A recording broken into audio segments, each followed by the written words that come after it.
everybody, and welcome back to the 7th or 8th, I'm not 100% sure, edition of The Good, the Bad, and the Ugly of the Attitude Era. I'm your host, Brent Piles, and with me, as always, is a man who would never forget the number of the episode he was on, but if he did, he would certainly look it up and make sure. But he is the barroom brawling, disco dancing, dynamite, stretch, and intercontinental playboy. Folks, he's more over than, I don't know what he's more over than, but he's at Jarrett. Gleb, how you doing? Well, it looked like at one point today I was going to be more over than PCO, but it didn't get to that stage just yet. Not yet, Glenn. It's have to wait and see next week. Considering now to the lists that I'm sure I am boring all our listeners with by now of things that are wrong with me, I've now got a detached retina in my right eye. So Friday, I go into the hospital to have an op on it and repair it. Apart from that, I'm fine, thank you. So that does mean next time you see us, Glenn may or may not be a pirate. Yes. Because he'll have an eye patch. Yeah, I might have an eye patch and a parrot. Who knows? I'd lose my shit if I popped this thing on you dressed like a pirate with a parrot. I'd fucking fall out of my chair. I would fall right out of my chair. Has there been any great English pirates? Oh, yeah. Yeah? Yeah. Jack Cheech. Oh, Blackbeard was English? Yeah. I did not know that. Quite a lot of them were. The only pirates I know are like Johnny Depp from Yeah. Well, he tries to be English. Yeah, he's like lives in France now. You see, his father was Keith Richards. Oh, yeah, I did know that. So. And you can't get any more out of his nut English than him. Yeah, that is definitely a definition of too pickled to die. That guy. I do feel like Johnny Depp, though, sometimes he's too posh to be a man from Kentucky. Mm-hmm. Yeah.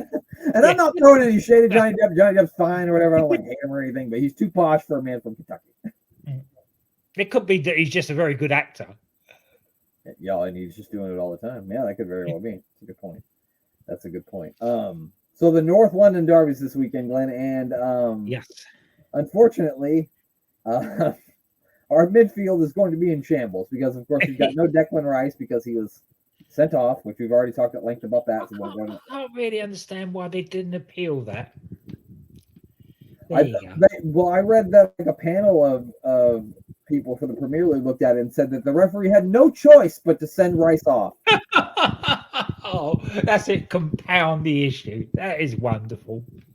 Yeah. Okay. And I reckon there's no conspiracy. No, not at all. No choice but to send him off. Yeah, we've got Odegaard injured. Done his ankle out for 3 weeks. And new signing got fed on by Gabriel. He's out for 6 weeks. He's out for 6 weeks. So, yeah, as you say, the midfield is in a bit of a shambles. So let me ask you this. What do you think? Do you think we put Kai Havertz in the midfield? Or do you think... No, you don't like that idea? We bring that young lad. The 17-year-old kid. That ran everybody ragged in the friendly scene. Yeah, you mean the 17-year-old kid, right? Yeah, that's what I've been saying too. Put him out there. Tottenham defense. Yeah, he's 17 years old. I think we've seen enough from him to prove that he could do something. Let him get out there and have a chance. That's right. Isn't that what happened with Saka? Wasn't somebody injured and they threw him on and he was really good? Yeah. No, bring Jorginho in as the holding midfield and put him in the Odegaard role where he can run at them. Yeah, I mean that's pretty much what Odegaard does now. And that guy, the kid's, like I said, only 17 years old, got plenty of pace. As you said, his only thing was the inexperience of a 17-year-old with his final choice of pass. Yeah. But he'll run at people all day. And that Tottenham defence are quite happy to have people run at them. Or should I say, aren't happy to have people run at them. Definitely. So you think we have midfield with Partey, we have Jorginho out there, and then you bring the young kid in. I agree with that wholeheartedly. I haven't seen a lot of people say that, and I read somewhere that, and I don't know if this is true, if it's bullshit. I read in an article that Mikel Arteta's not planning on doing that he's not going to bring him up. But I think it would be a great idea, and I think it's a good way to get the kid's feet wet. Yeah. It wouldn't be his first. He's played for the senior team before, right? This wouldn't be his first appearance.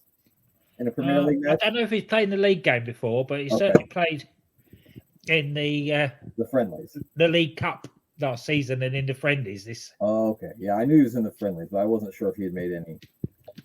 I thought I had seen a thing where he came on a couple of years ago when he was only like 16. 16, yeah, 15, 16. Yeah. So, yeah. I mean, I agree with you, but I just don't. We'll see. I also saw somebody say that they should put Saka in midfield. I'm like, no. In Arteta, we trust. Yeah, I mean, I think I'm more worried about because after this one, we played the Champions League match.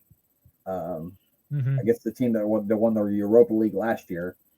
It's a Italian club, Atlanta, some shit. Atlanta. Yeah.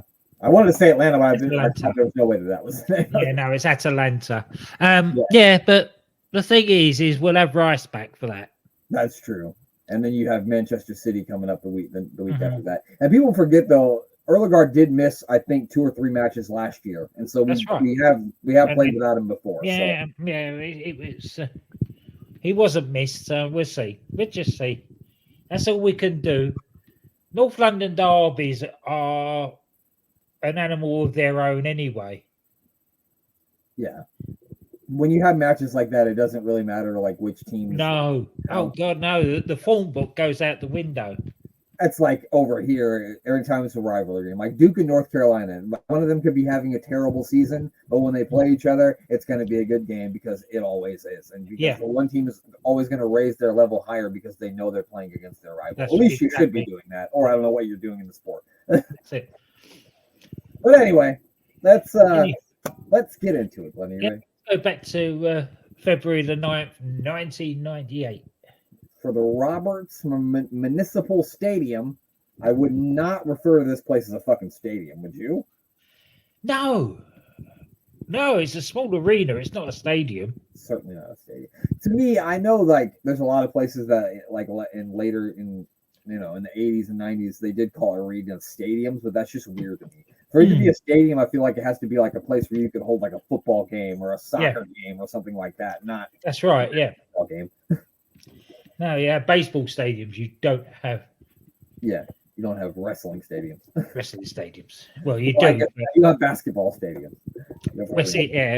Not for WrestleMania, you don't. Unless it's for WrestleMania, you don't. Right. It's in Evansville, Indiana. Opened in 1956. Oh, Seated about 12,000 and change spectators. It featured 4 locker rooms and a press room. And I say that I know it's a boring stat. But that's about all I can find on it. So.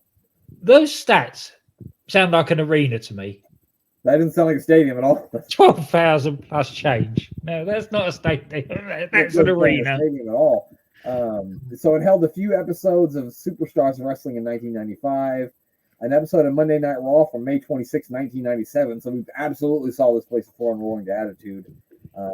Couple of episodes of Nitros, and you cannot go see anything at this place because it was demolished 11 years ago in 2013. So I'm not surprised. It's bloody old. Well, 1956, yeah. Even I wasn't around then. I was going to say, that's older than you. Yeah. You know somebody who was around. Sick wearing. That was good. Classic Freddie Blassie. He was around in 1956. Because we open up this episode of Raw with a bit of Sunny singing "Happy Birthday, Mr. Blassie." Yeah, and she's like dressed in the white dress, like Marilyn Monroe. Yeah, she's dressed Marilyn Monroe gimmick, the "Happy Birthday, Mr. President" thing. Yeah, they're still pushing all that. I just thought, like, isn't there a less creepy way you could have said "Happy Birthday" to Freddie Blassie? Did it have to be this creepy? No, not in 1998. It couldn't. I guess you're right. I put that in my bad section just because I don't know. Anytime I see Sunny, it just makes me. So. I realize she looks great in 1998, but to me, I always see, this year Sunny whenever I see it. So, but yeah, that was a very strange opening. It was strange. And then the first thing we got was Stone Cold Steve Austin comes out to the ring, right? And I've got this in my good part of this. Oh, this was definitely good. Yeah, definitely good stuff. And I made it good as well because I was fully expecting DX to open it with being idiots, Yep. but they didn't. It was all done very seriously. Yeah, they did a better job on this episode of not making DX look like buffoons. Yes. Silly buffoons, you know? Mm-hmm. So yeah, Austin comes out there and he says he wants a piece of Shawn Michaels to pay-per-view Sunday, but he doesn't want to wait that long. He wants him to bring his ass down to the ring, but of course Shawn Michaels doesn't do that. They just show up on the Titantron. HBK says he knows how to pull Austin strings, and he says he punked Austin out last week. Michaels then says he calls the shots around here, and he'll get a piece of HBK when HBK wants him to.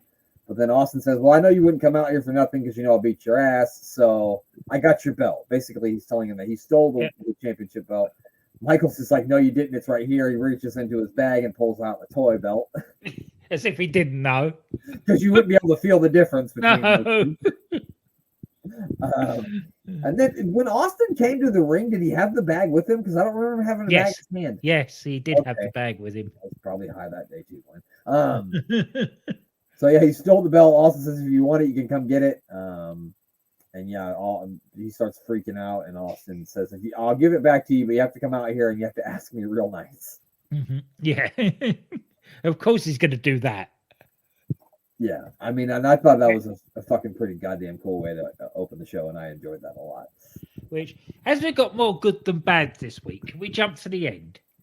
Yeah, we can talk about the end, because the end was just, the last 3 segments of the show were not good. No. The last section was... Besides the very end, yes. The very end. That's where I want to get to first. While we're in the goods, is how well going off air, they made me want to go back to 1998 and buy a ticket for bloody No Way Out, Texas. And the thing that's so amazing about that is because, you know, we watch all these shows, and I couldn't tell you, besides the War of Attrition match and Vader versus Kane, I couldn't tell you any other matches that were going to be on this thing because I don't think they told us any of them until this week. No. But this is what was so good about this whole. This was a proper go-home show. Yep. Yes, we had our 1998 bits, which we'll get to in the bad. But the good about it is they sold tickets for that pay-per-view. If you were watching that, well, it recorded, but if you were watching that on the night, you either buy a ticket to go to Texas or you buy for the pay-per-view. Yeah. Because they sold it so well. That would have been one of those things where if you would have been my age, you called your friends up. You called up your friends and said, hey, you know, we got to see, let's get together, watch it in your house because somebody's got to talk their parents into order because we got to see this thing. That's right. Yeah. It was really well done. Absolutely. The ending's good because they bring DX does finally come out. I guess we could talk about we'll talk about the whole Austin them storyline right now because they get China recruits the Los Boricuas to help her find Steve Austin. I love these segments. I listened all of these. Good part. Yeah. No matter. Whenever they done them, then they done them down the years, and we've seen it 101 times. But every time anybody goes in search for somebody within within a stadium or arena or whatever, it gets me. I'm quite happy with it. Yeah, it's always good because it's I always like to see, even in movies and TV shows, you like to see a running thing that it cuts back to going throughout the show and it's a running thing. And these are always good. And I know some people say comedic stuff wrestling isn't good, but I think that there's always a good spot. There's always a place for Wrestle Silly. I mean, we host a comedy-based wrestling podcast, so we think Wrestle Silly is great. That's what we like. We make fun out of even the stuff that's not meant to be funny. So I can make good shit. I can make great wrestling sound funny. We try not to. The first thing that she does is she walks up on them, and I think they're playing dominoes, and she completely wrecks their dominoes. The dominoes go fly. I don't even know China could speak Spanish, but she was fucking fluent. Yep, she was. It seemed to surprise them as well. Yeah, they were like, what the hell? Yeah, so that was good. Then they're in the back looking for him again, and then they find poor Harvey Whippleman back there and trying to accost him. Yeah, he obviously wasn't doing anything, so he just goes stand there, Harvey. Yeah, like, who would be hilarious? He'll be along in a minute. Harvey. Yeah. And then they go into a locker room. Some little job guy, I guess, he got paid $50 to get thrown into a locker by China in a towel. Yeah, it had to be a little guy to just fit in that locker. Yeah, and then she goes and kicks in some bathroom stalls, which that all gave me a very good laugh. Yeah. And then I was fully expecting to see somebody sitting on one of them. Yeah, I expected her to kick it open and somebody scream. Yeah. Yeah. She kicks it open and Brother Love's sitting on there. Wouldn't that have been good? That would have been really good. But unfortunately, it didn't happen that way. But we got plenty of entertainment out of this. So. Yeah, and then the very last time they show him, the Los Barricos like they showed China like going up like a flight of stairs. They showed Los Barricos like they go through these doors into this hallway, and then here comes Stone Cold Steve Austin. He's got a chain and a lock, and he locks the Los Barricos in the hallway. China can't get them out, so now their help from the Los Barricos is all but gone. Yeah, they're locked up. Yeah, but then I guess we can talk about what happened at the very end of the show. Yes. Get DX calling out again.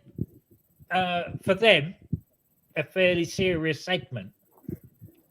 Yeah, they weren't taking it too over the top or stupid. Nobody took their pants off. And they call out Stone Cold, and of course, it's Stone Cold. Of course, he's going to come out. The only stupid thing he did was throw away the belt. Give China the chance to get it. He needed to keep a better hold on it. And as this is going on, we've got JR and the King on commentary saying, "Can you hear a chainsaw?" Yeah. Because the New Age Outlaws show up out here too. Yeah. So it's 5-on-2. It's 5-on-1 at the moment. Right. With China. And so can you hear a chainsaw? And suddenly the chainsaw comes through the bottom of the ring, and then Cactus Jack comes out, followed by Chainsaw Charlie. Yeah, and then eventually Owen Hart comes out here and joins them too, because that's going to be the main event of the show. It's going to be spoiler alert, but Shawn Michaels isn't going to be in it. It's supposed to be DX and the New Age Outlaws versus Owen Hart, Austin, Chainsaw Charlie, Cactus Jack. But because of the back injury that Shawn Michaels got at the Royal Rumble, I believe he doesn't participate in the match. If I'm not mistaken, I think that's how it goes. I guess we'll find out altogether. But and so then they stay tuned for next week's show where you will find out what happened. Yeah, you'll find out if that's true or not. From what I remember when I was a kid, is that Michaels wasn't there. And then it looks like they're all going to square off. And the New Age Outlaws do get in the ring, but unfortunately for them, DX is not. And they're running up the ramp. So DX run after him very quickly. They didn't want to confront Chainsaw Charlie's chainsaw. Yeah. I think they got to do like a little tussle on the outside with Cactus Jack, but they ended up taking off up the ramp too. Yeah. But China was able to grab the belt while they were all squaring off. And yeah, they kind of like they have like a stare down basically with all the guys in the ring and then all the guys up on the ramp. And if you're gonna build a main event that you haven't really promoted or even said anything about up until now, that's a good way to do it. It's just like they did it. So okay, that's enough of the good for now. Now we need to start with the bad. Hold on, I'm gonna pause it 1 second. I gotta let my dog sing. Steve Blackman versus Recon. We start with this gimmick that they gave Steve Blackman at the time. He's a legit badass, but they give him a couple of glow sticks and go stand in the middle of the ring and twirl them. I felt like they should have been playing techno music during this. Yeah, they should have been. Yeah, Naomi's theme should have been. Bring it to the flow. Yeah, we should have. We were feeling the glow on that one. Yeah, it goes back to the arena. I'm like, what the fuck is happening? You've gone All very I just give quiet. him nunchucks. So we've got Steve Blackman with the glow sticks. That's the first thing. Now I can forgive that because Steve Blackman and Recon, to start with, were having a fairly decent match for what we've seen from Raw of 1998. And Recon is Bull Buchanan, right? Yes. He's a solid worker. I mean, Yeah, he's so- like the greatest. We could wrestle. No, so you got Steve Blackman against Bull Buchanan, basically. So it should be a good match. Unfortunately, we get one jackal make an idiot of himself, start coming down from the rafters. His music, they're not into the match a minute, and his music starts. Yeah. So he's taking away everything from those two guys in the ring are doing, and he starts yammering and you know what? I couldn't tell you half of what he said because I just tuned out on it. There's a bunch of nonsense. It was. I couldn't concentrate on the match, and I wasn't listening to what he said. So the whole segment sucked. It was like if you were in a really crowded room and everyone was talking and you were trying to make a speech. Yeah. And it was just the strangest thing. And then he literally comes down from the ceiling on like a fucking platform. And Yeah. I'm thinking, how I'd be worried about falling the fuck off of there. Like, what? Like, you want me to do what? It's a case of they could have done. Now I know that they're sort of teasing towards the breakup of the South African mob. Yeah, because everybody's been pining for the break. They've But done so much.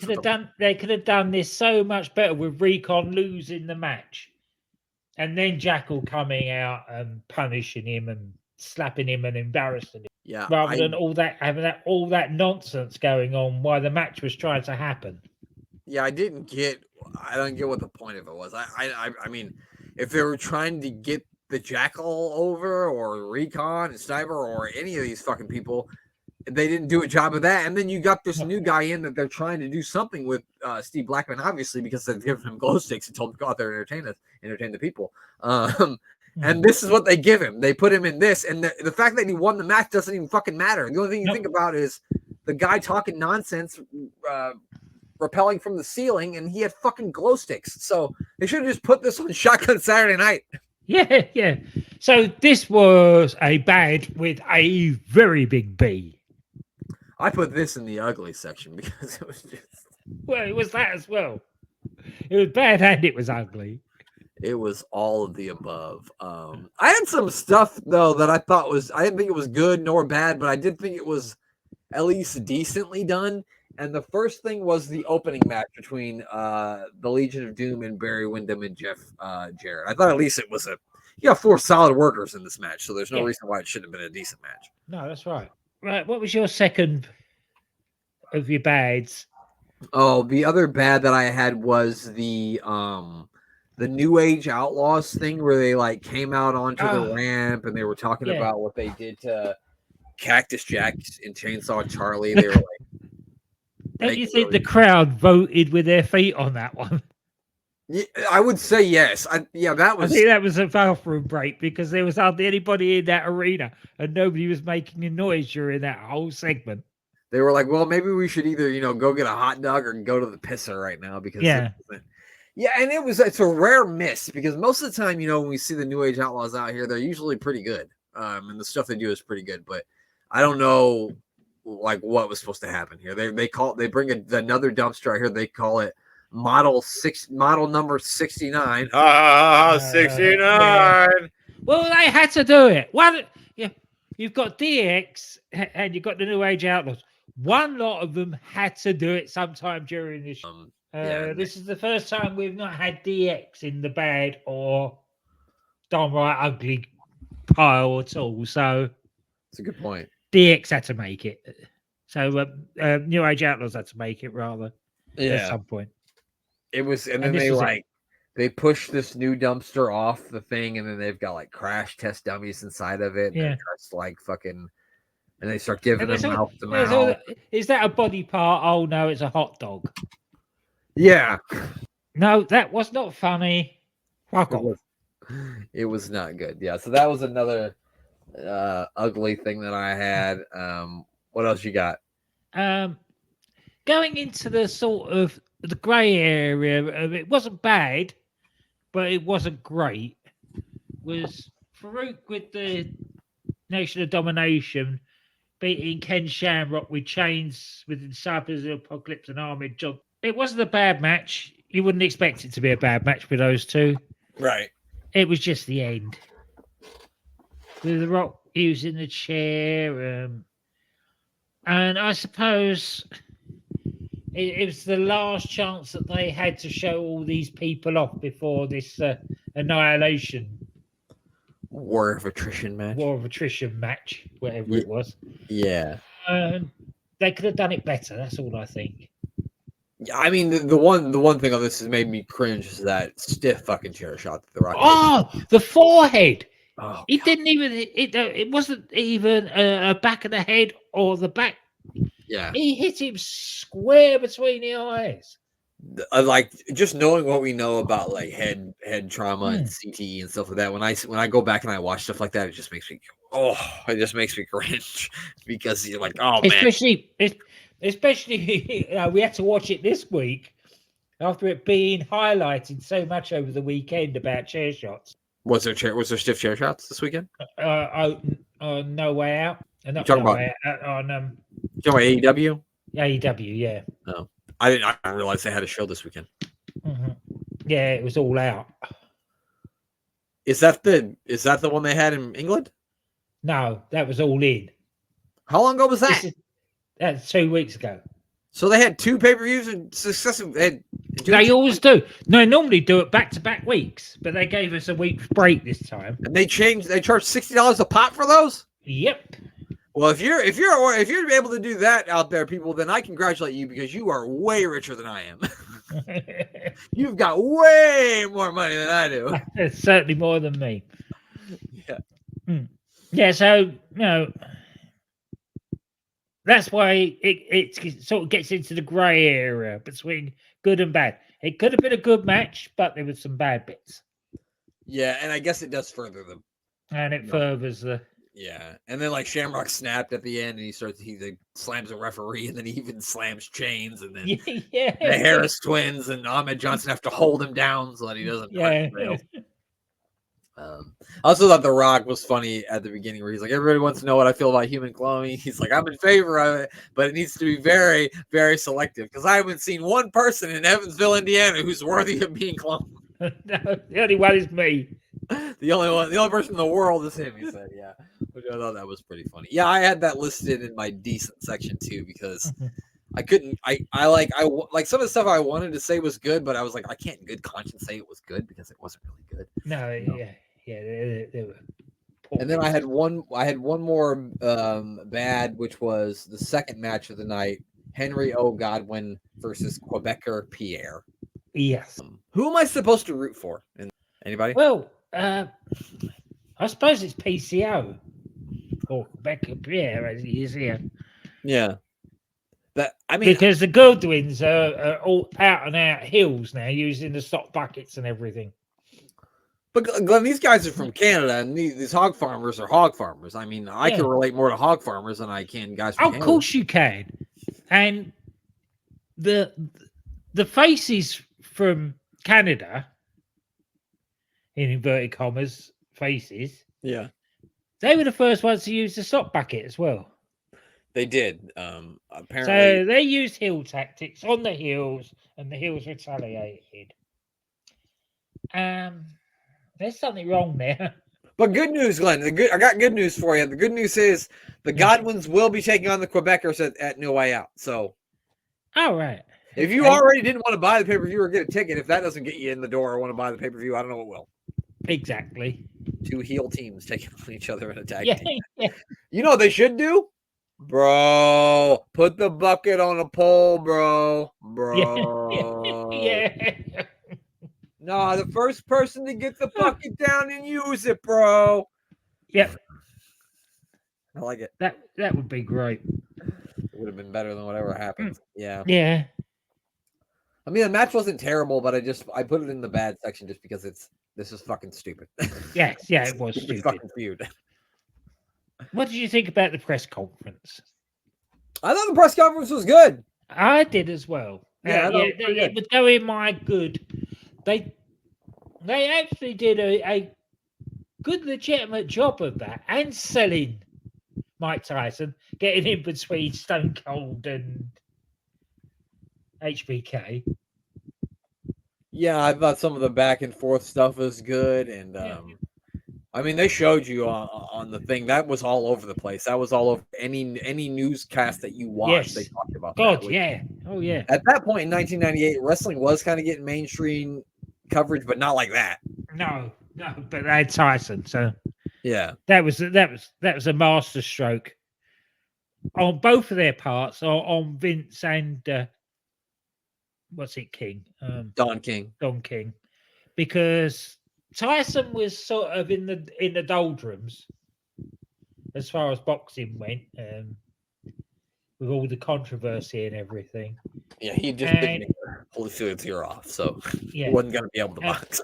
And it certainly pushed the WWF into the world's consciousness, really.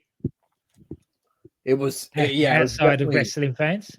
I think WCW probably had more mainstream media coverage at this point because they had probably brought in Dennis Rodman already by this point in 1998, I think. Oh, right. I could be wrong on that, but I'm pretty sure that he had been brought in. So I'm sure WCW probably had more like ESPN and all them covering them more than WWE at this point. But this is the thing that's going to shoot it into the stratosphere. Like, this was global. Tyson, I realize the Austin thing's going to kick off and be really, really big, but if they don't have Tyson at WrestleMania, I don't think it gets to be as big as it was. Even the BBC mentioned it on the news. Yeah, that Tyson was involved.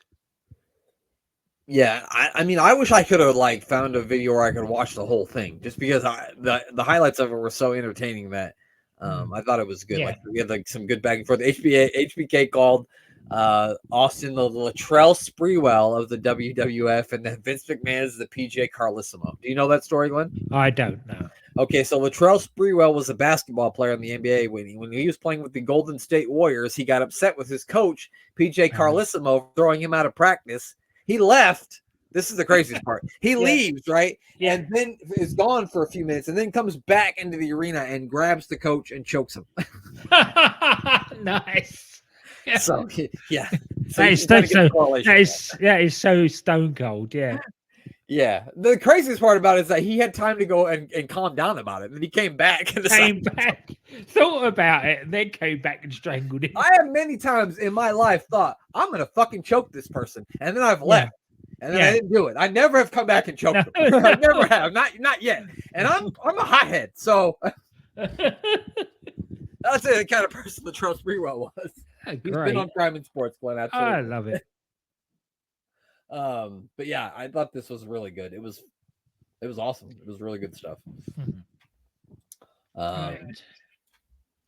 What did you think about the light heavyweight tag team match? It was decent. Any match with Taka Michinoku in it is going to be decent. I think that match got more time than any match has gotten on Raw in 1998 thus far. That match got 10 minutes and 29 seconds. Did it? Yeah. It didn't seem like it, so good on them. The only one thing about this match, it had bloody Brian Christopher in it. If it had been anybody but him, it would have been a very good match. And there's nothing wrong with his wrestling. It is just that personality. The way he laughs. The way he laughs and the whole sliminess of him, it just doesn't do anything for me. Yeah. I mean, I get it. So light heavy. So Taka Michinoku is going to be defending the light heavyweight title against El Pantera at the pay-per-view. So this was, of course, really fast-paced. It was just fun to watch. I thought this was one of the better showcases that they've done of the light heavyweight wrestlers. Oh yeah, since they brought it in, because they really let them go out there and show what they can do. Like I said, they got 10 minutes, so yeah. that's almost double. Do you want to guess which match had the second most amount of time? PC, Pierre, and Nope. It was Steve Blackman and Recon. They got almost 7 minutes. Oh God! It felt like an eternity, didn't it? It did. It did. It felt every bit of 6 minutes and 59 seconds. Yeah. Yeah, I couldn't fucking believe that Oh one. God! It went on after it. Yeah, It wasn't even that it was over. Once the match was over, it went on and on and on, and we didn't even see Kurgan. Yeah, which is the only reason to see these fucking assholes. That's right. Which is the only reason these guys. Nope. Swinging away from me. All right. So yeah, I thought that was good. That also, did a good job of promoting the match at the pay-per-view, because El Pantera does get the win. Yes. He puts something in After like a metal... after gimmicking his mask with Brian Christopher's knuckle dusters. Yeah. And sets up nicely for the pay-per-view, where he's one-on-one against Taka Michinoku. But of course, that's going to be a really good match. Hopefully. Yeah, I bet it will. But as you know, Glenn, as wrestling law goes, El Pantera was standing tall on the Raw before the pay-per-view, so he's absolutely He's not going to win. I just hope they have a good match. And Brian Christopher and Daddy Jerry Lawler don't get involved. Yeah, that's my worst fear, is that he's going to be down at ringside of old Brian Christopher, because him and Pantera are best friends now or something. Mm-hmm. The last bit that I had that was good was the Kane Paul Bearer thing. Yeah. My only objection with that is the lighting yet again. Yeah. They're cutting Paul Bearer's cutting a great promo in a basically dark room with a light, a red light, red glowing light. Yeah. Yeah, I just don't know why they think they still need it. And they don't do it all the time. Like sometimes they don't have the lights up when he's out there, and sometimes they do. I hope they don't do it with the match with Vader at the pay-per-view. I can't remember if they do or if they don't, but I remember at Survivor Series with Mankind, they definitely had the lights red, didn't they? Did you freeze? He did.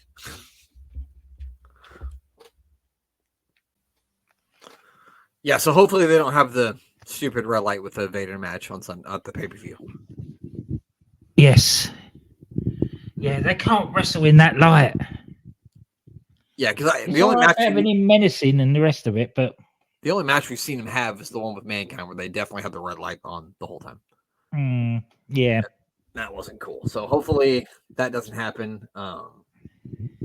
It was weird though, because he gives Kane like a Vader clock, and then they like set it on fire, and then they put it out. Because it's Vader time, and they're fed up with Vader time. Of course, they're selling Vader clocks because it's Vader time, right? Mm-hmm. What time does the Vader clock always say? Good. Vader time, of course. That's Vader time. Paul Bearer said he's tired of hearing it's time. He says that, and he also said that if anybody thinks the Undertaker's going to show up in Texas, he won't, because he's gone for eternity. And they showed again them setting light to the casket. Yeah, they showed them just in case they haven't worn that bit of film out enough. And then I guess we'll close this with the something that was very ugly. Thrasher versus the artist formerly known as Goldust, dressed as Marilyn Dust again. Marilyn Dust. I just can't bring myself to watch these. It's the main event of the show, Glenn. It was the last match that we saw. I know, and I just can't actually bring myself to watch it. He's got Mark Merrow with him. Yeah. I don't know why. I don't know whether you still get it on Peacock, but on the network, you can skip 30-second increments. Oh, yeah, you can do that. And I skipped through a lot of it. Well, I mean... Yes, yeah, I saw the ending, but... That's about it. And My it was biggest note from this damn is ugly. is at the end, Luna and Sable are arguing, and Sable smacks Luna. Yeah. Luna would fucking eat Sable alive. She would tear her fucking apart. She would.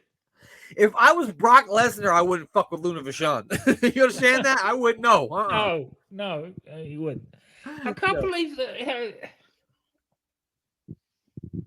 Yes, they're telling a story here between Mark Merrow and Sable.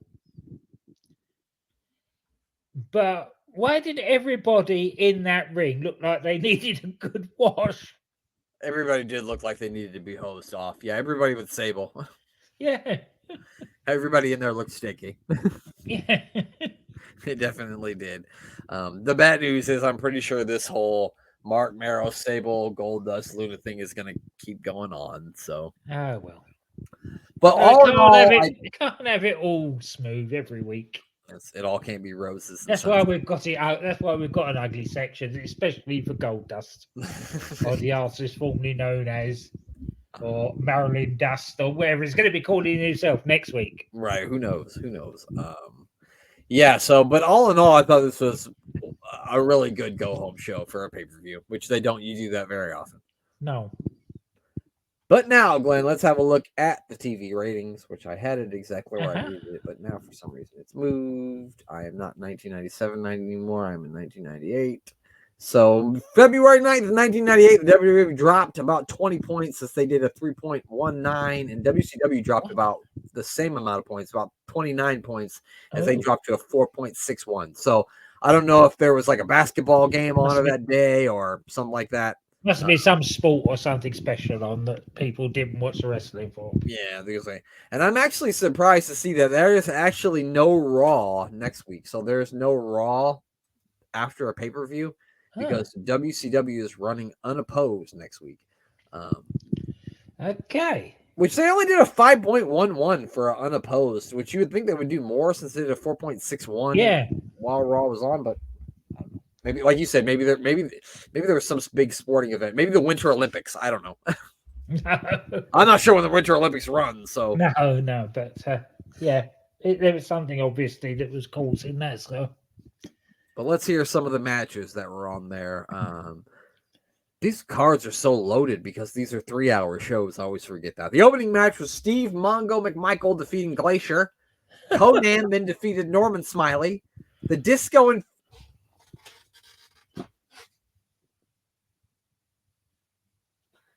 Inferno beat fucking Eugene Nagata.